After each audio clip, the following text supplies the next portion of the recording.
ഒടുവിൽ സഹോദരന്മാരെ, ദൈവപ്രസാദം ലഭിപ്പാൻ തക്കവണ്ണം നിങ്ങൾ എങ്ങനെ നടക്കണമെന്ന് ഞങ്ങളോട് ഗ്രഹിച്ചതുപോലെ നിങ്ങൾ നടക്കുന്നത് പോലെ തന്നെ ഇനിയും അധികം വർദ്ധിച്ചു വരേണ്ടതിന് ഞങ്ങൾ കർത്താവായ യേശുവിന്റെ നാമത്തിൽ നിങ്ങളോട് അപേക്ഷിച്ച് പ്രബോധിപ്പിക്കുന്നു.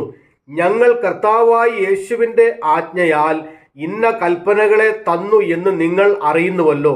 ദൈവത്തിന്റെ ഇഷ്ടമോ നിങ്ങളുടെ ശുദ്ധീകരണം തന്നെ. നിങ്ങൾ ദുർനടപ്പ് വിട്ടൊഴിഞ്ഞ് ഓരോരുത്തൻ ദൈവത്തെ അറിയാത്ത ജാതികളെ പോലെ കാമവികാരത്തിലല്ല, വിശുദ്ധീകരണത്തിലും മാനത്തിലും താൻ തന്റെ പാത്രത്തെ നേടിക്കൊള്ളട്ടെ.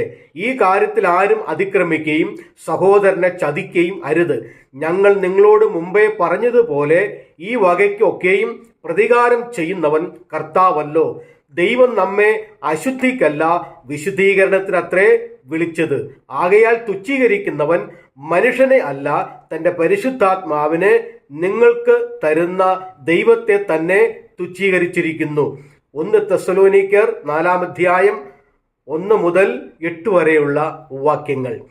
കർത്താവ് ആഗ്രഹിക്കുന്നത് വിശുദ്ധീകരണത്തിലും മാനത്തിലും നാം നടക്കണം എന്നുള്ളതാണ്.